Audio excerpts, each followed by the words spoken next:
bienvenue pour cette nouvelle web rencontre du FONGECIF PACA. Aujourd'hui, le thème abordé, comment bien utiliser un job board. Avant de rentrer dans le vif du sujet, un petit rappel des règles du jeu. Donc, l'émission va être enregistrée pour pouvoir être rediffusée. Nous avons coupé vos micros afin qu'il n'y ait pas d'interaction et vous allez pouvoir poser toutes vos questions par chat. Comment faire pour poser vos questions? Tout simplement, vous les tapez, vous cliquez sur Entrée et nos modératrices aujourd'hui, Alban et Sorelia, répondront à certaines d'entre elles et nous en ferons passer pour la fin de l'émission. Aujourd'hui, pour vous accompagner, je suis Françoise Bonamour, intervenante conseil en évolution professionnelle et j'ai le plaisir de recevoir Eric Wolf qui est actuellement responsable de développement dans une agence de communication RH. Bonjour Eric. Bonjour Françoise. Petite info, nous diffusons aussi actuellement en direct sur Facebook pour les personnes qui n'ont pas réussi à se connecter à Adobe Connect. Alors, dans le cadre de votre emploi, vous êtes amené à développer des services auprès d'entreprises, des services de sourcing, d'aide au recrutement. Donc, vous avez l'habitude du marché de l'emploi dans la région et vous avez travaillé avec de grosses entreprises, d'ailleurs, de la région sud. Est-ce que vous pouvez nous dire un peu quelles sont les attentes et les besoins de ces entreprises et comment se porte le marché de l'emploi sur la région? Alors, les attentes des entreprises, c'est assez disparate, hein. Il y a des entreprises qui vont bien, comme toujours, et des entreprises qui vont moins bien, donc qui recrutent, qui sont en attente de reprise de marché, qui ont fait des investissements, qui font de la croissance externe. Donc, le marché de l'emploi, ça va dépendre un petit peu de la vie de l'entreprise. Euh, Mais en tout cas, il y a énormément d'offres d'emploi à pourvoir sur la région. Nous accompagnons énormément d'entreprises qui recrutent. En fait, on connaît surtout celle-ci. Hmm. Euh, et, euh, Et le marché et du coup de l'emploi, c'est plutôt le marché caché, marché publié? Comment ça alors, fonctionne plutôt? on va avoir donc effectivement des entreprises qui vont être mandatées pour recruter via des CV Tech. Donc, on ne va pas forcément voir ces annonces sur les moteurs de recherche, sur les sites emploi. On va être peut-être des fois contacté directement euh, alors surtout sur des postes de cadre ou en informatique et télécom, où là on va être contacté par des entreprises de services ou d'autres domaines, peut-être comme le, le BTP, où effectivement, selon les postes, on peut être contacté sans avoir jamais postulé. En fait, c'est via un CV qu'on aurait déposé. Donc, en termes de marché caché, il y a celui-ci et il y a aussi quelques entreprises qui ne diffusent pas leurs offres, mais qui pour autant ont des postes à pourvoir. Donc, c'est aussi intéressant de postuler, de faire des candidatures spontanées sur des entreprises qui pourraient nous intéresser. D'accord. Alors, parmi les outils pour ensuite pouvoir postuler ou être chassé, on parle beaucoup actuellement de job board. Qu'est-ce que c'est que le job board, s'il vous plaît? Alors, le job board, en fait, c'est la traduction de site emploi. Le site emploi, en fait, il y a une multitude de sites emploi qui sont à disposition des recruteurs et donc des demandeurs d'emploi. Euh, Au niveau des généralistes les plus connus, on va citer Monster, Cadre Emploi, Quel Job, Hello Work Region Job. Euh, Après, LinkedIn qui est à la mi-chemin entre le réseau social et le site emploi, puisqu'on a aussi de la diffusion d'annonces. Euh, on va avoir aussi Indeed, Stepstone, et des sites plus spécialisés, que ce soit en termes de, par exemple, de handicap. On a des sites spécialisés pour les travailleurs handicapés.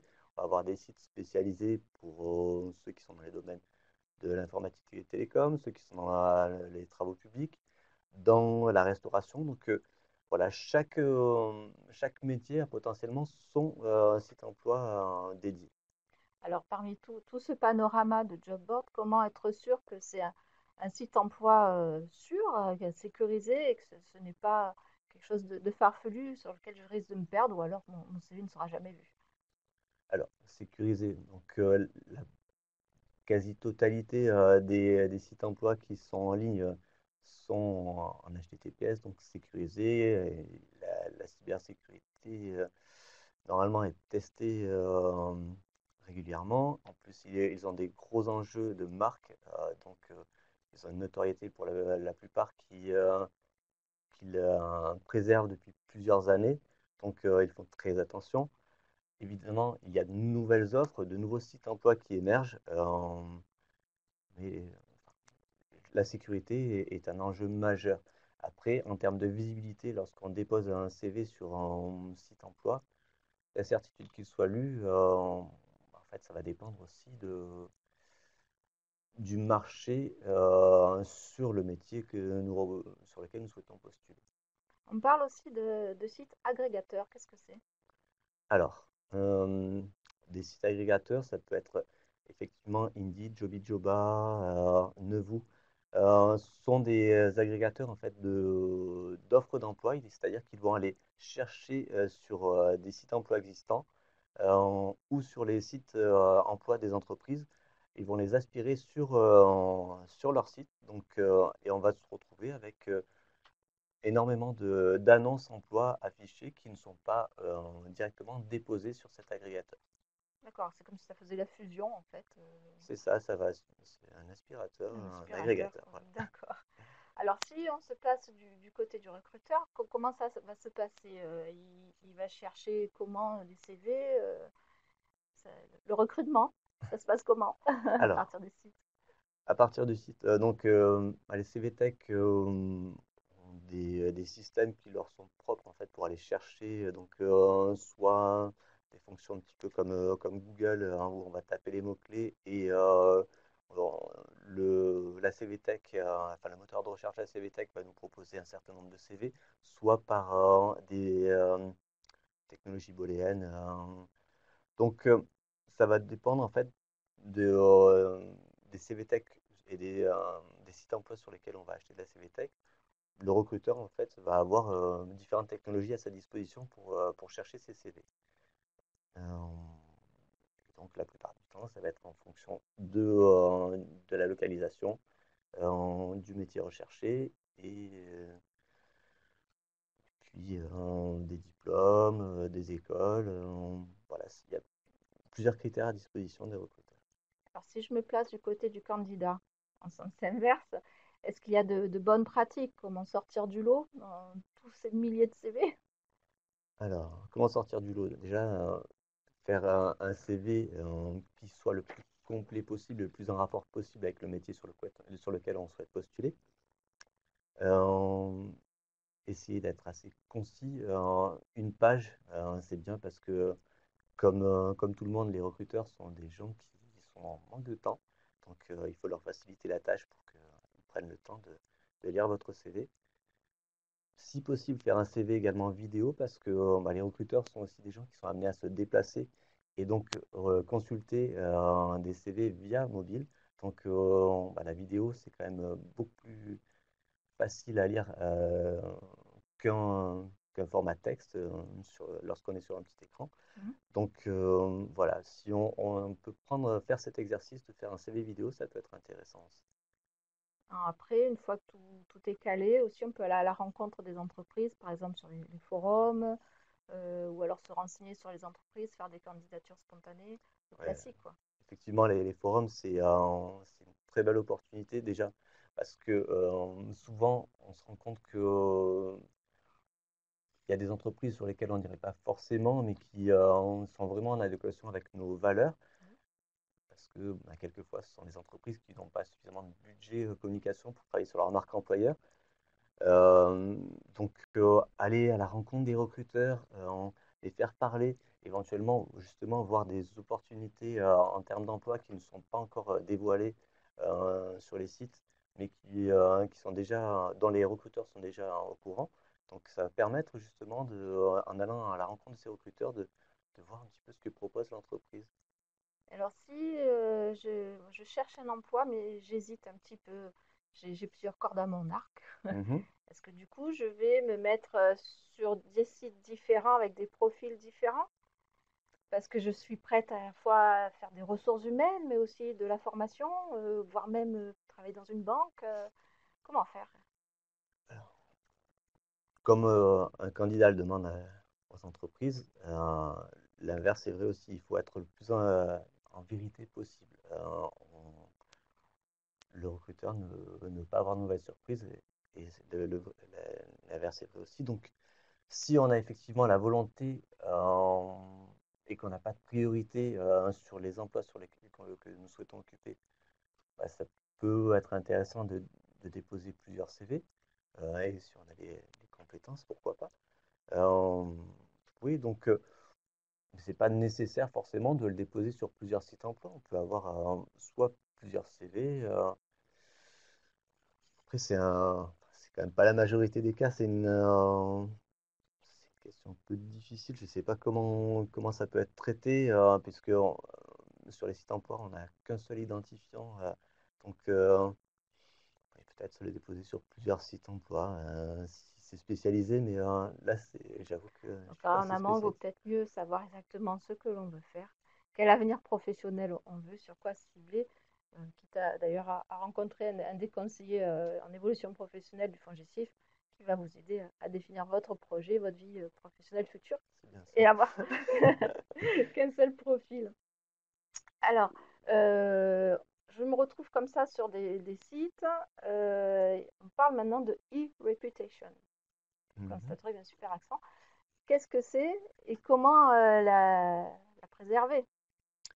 Alors, déjà, on peut faire un distinguo entre les réseaux sociaux professionnels et les réseaux sociaux publics. Donc, professionnels, on va mettre Viadeo, LinkedIn, .io, enfin d'autres qui sont plus spécialisés.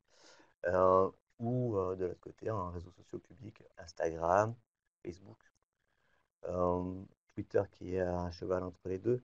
Donc, déjà déterminer ce que l'on montre, à qui on le montre. Donc, on a la possibilité de régler dans les paramètres sur les réseaux sociaux publics ce qu'on souhaite montrer à une certaine audience et ce qu'on montre à une autre. Donc ça, c'est déjà intéressant. Euh, et puis, après, essayer quand même de rester un peu neutre sur certains sujets, Sujet les politique, sujets etc., politiques, hein. etc. Et les photos aussi de beuverie, les éviter un petit peu. Voilà. Bon, après, pareil, si on les montre qu'aux amis, bon, après tout, c'est un réseau social public. Donc, ce sont des réseaux sociaux publics, donc c'est aussi fait pour ça, pour partager les moments de joie et les beuveries. Ça fait partie des bons moments aussi. Donc, si je fais un profil, avec un pseudo, et là, je mets toutes les photos de mes fêtes et un profil pro avec mon vrai nom, ça pourrait marcher? Alors, oui, si on prend certaines précautions. C'est-à-dire que souvent, lorsqu'on crée un profil sur un réseau social, on nous demande une adresse mail et souvent un numéro de mobile. Donc, si l'adresse mail, la même pour le pseudo et pour le profil qui est plus public professionnel, on risque de nous retrouver par rapport à l'adresse mail et pareil pour le mobile. Donc, pensez à utiliser deux adresses mail différentes ou deux numéros de téléphone différents. Ça évitera avec ces informations-là, on puisse remonter jusqu'à ces photos-là. D'accord. Donc, oui, n'oubliez pas que les recruteurs aussi surfent sur les réseaux, même s'ils ne sont pas tous de la génération XY. Nous allons passer maintenant à vos questions. Alors, afficher questions. Ça mouline un petit peu, c'est un peu long à arriver. Ok. Est-ce que je peux faire disparaître ensuite tout mon profil d'un réseau tel que LinkedIn une fois que j'ai trouvé un emploi? Alors, oui, on peut, comme sur tous les réseaux, demander à supprimer son profil. Il suffit alors, la plupart du temps, d'aller sur son profil et puis de mettre supprimer. Après, pour ce qui est de, de l'historique, quelquefois, ça ne suffit pas. Et donc, il y a certaines entreprises spécialisées qui vont travailler justement sur la réputation. Et ça fait aussi partie sont des contrats d'assurance que l'on peut trouver auprès des différentes compagnies D'accord. pour travailler justement sur sa réputation. Ok. L'avenir est-il uniquement au numérique? Que faire de mon CV papier que je dépose dans les boutiques? Alors non, c'est pas uniquement numérique, hein. Puis en fait, on se rend bien compte que il y a encore certains commerces de proximité qui ont des besoins. On va penser à des magasins de vêtements qu'on peut trouver autour de nous, des boulangeries, etc. Et qui ne sont pas encore passés au tout numérique. Et donc, ce contact, voir la personne et puis déposer son CV, ça reste encore intéressant. Les restaurants sont encore des personnes enfin des entreprises sur lesquelles on reste encore quand même plutôt sur du CV papier, de la rencontre en face Du à face ressenti. direct, du ressenti. Donc, non, on peut encore travailler avec du papier Ouf. pour beaucoup de catégories. Quel serait le top 3 des job boards à connaître?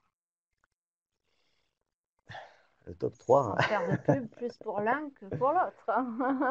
Alors, aujourd'hui, à l'heure actuelle, ce qui se démarque, ça va dépendre aussi du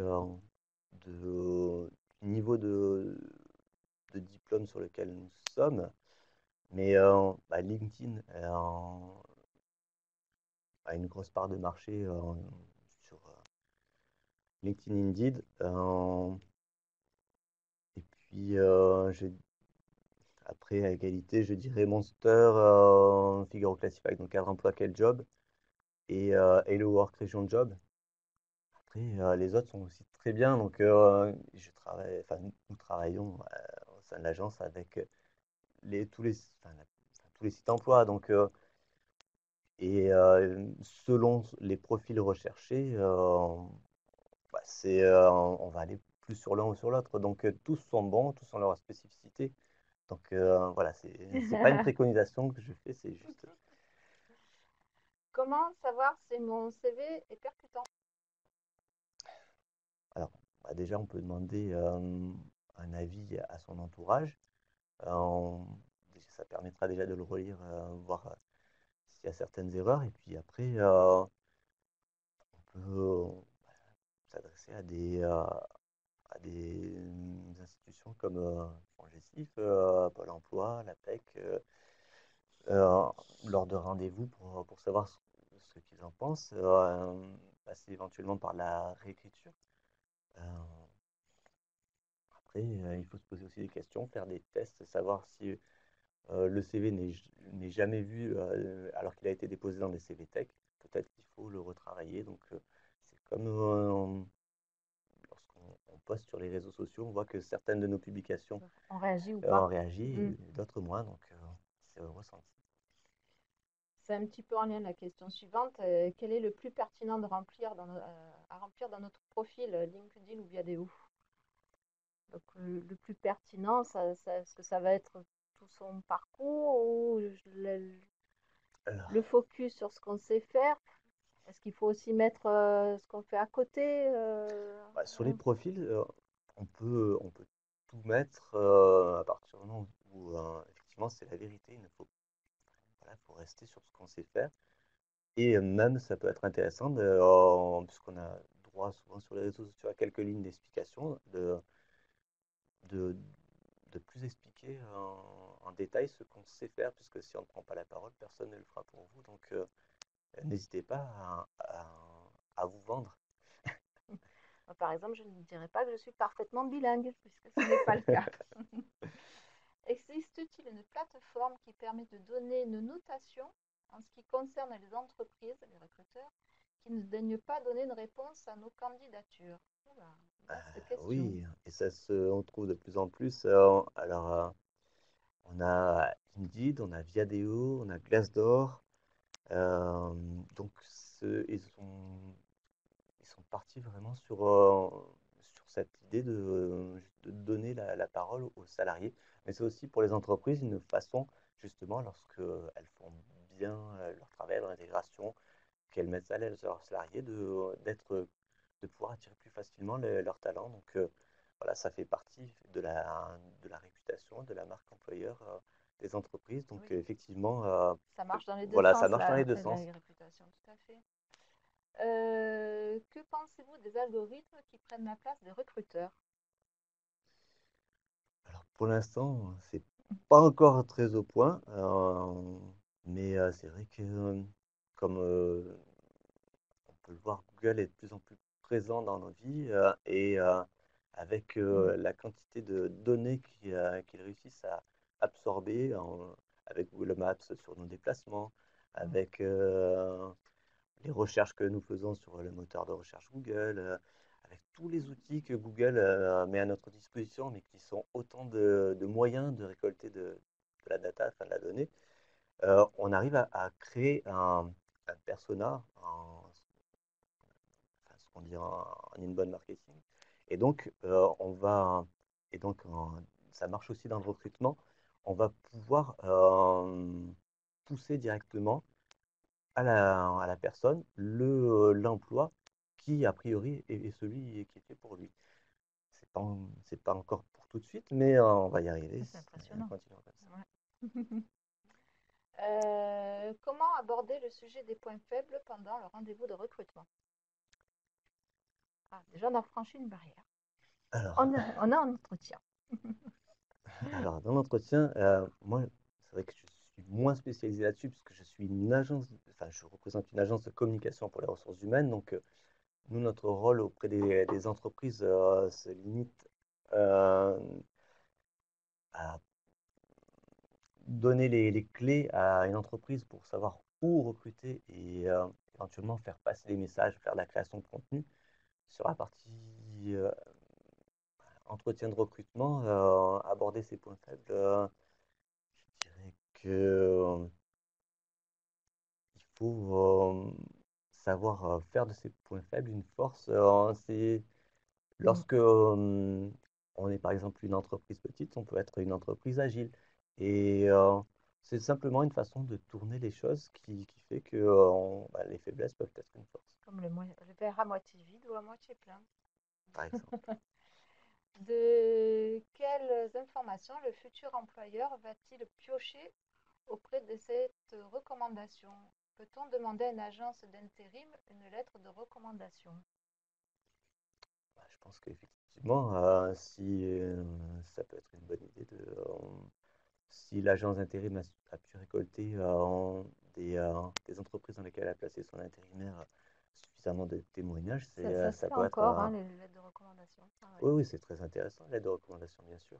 Et puis, enfin, d'ailleurs, sur les réseaux sociaux, les recommandations, on le voit, sont affichées sur les profils. Il suffit d'aller voir un profil LinkedIn, on voit recommandation, quelle compétence a été recommandée par un employeur ou même des témoignages. Donc, oui, c'est intéressant. Alors, on parle aussi beaucoup de l'importance des soft skills, cet esprit. Alors, aujourd'hui, on doit se former tout le temps. Qu'en pensez-vous? Oui, oui. Les candidats aussi doivent être agiles. Et alors, c'est vrai, avant de rentrer dans l'entreprise, mais les entreprises ont bien compris aussi, former ses employés avec le temps, c'est aussi la possibilité pour elles de les garder fonctionnels, enfin, euh, oui, le plus, les plus efficaces possible sur les postes avec l'évolution. Donc, oui, se former pour postuler et répondre à une demande du marché qui est en constante évolution, oui, c'est important. Pourquoi les recruteurs ne piochent pas directement dans la CVT que de Pôle emploi? Euh, j'ai eu des échos de recruteurs, donc quelquefois, c'est parce que lorsqu'ils font des demandes via la CVT Pôle emploi à des profils qu'ils trouvent intéressants, euh, les réponses des candidats sont moins fréquentes que lorsque ce sont des questions qui sont, enfin, des demandes qui sont faites via des sites emploi payants. Ah, Euh, alors peut-être parce que sur Pôle emploi, je sais pas, non, les candidats, peut-être sont moins concernés. Je ne sais pas pourquoi. Voilà, vraiment, Ou alors on revient peut-être aussi sur le site emploi qui correspond à un secteur d'activité, à un profil type. Comme vous disiez qu'il y a des sites qui sont plus pour les cadres, d'autres plus pour le bâtiment. Du coup, les employeurs savent où aller piocher plutôt que dans le fouillis de Pôle emploi. alors, je connais assez peu Mhm. la CVTech Pôle emploi parce que effectivement, enfin, je sais que nos clients l'utilisent, mais comme ce n'est pas une CVTech qui est commercialisable, donc on est moins au fait de Oui, ce qui s'y fait. Euh, Puisque nous, en tant qu'agence de communication, on fait beaucoup de conseils et d'achats médias, et donc nous revendons les accès CVTech. Donc pour le coup, j'ai assez peu d'informations sur la CVTech pour l'emploi. d'accord. Ben, c'était la dernière question. Il n'y en a pas d'autres. Donc, merci de nous avoir suivis. Nous avons aussi au FONGECIF PACA des services liés à l'emploi, la stratégie recherche d'emploi. Nous allons prendre quelques vacances nous aussi, peut-être vous aussi, Eric. Oui, Plutôt au mois d'août, mais oui, d'accord. effectivement. Donc, on aura le grand plaisir de vous retrouver à la rentrée. En attendant, n'oubliez pas notre page Facebook, le site internet du FONGECIF PACA, la chaîne YouTube, Instagram, etc., LinkedIn, où justement nous faisons des publications régulières et vous pouvez voir aussi en replay toutes nos émissions. Merci de nous avoir suivis. À très bientôt. Merci Eric et bon appétit. Merci Françoise, bon appétit.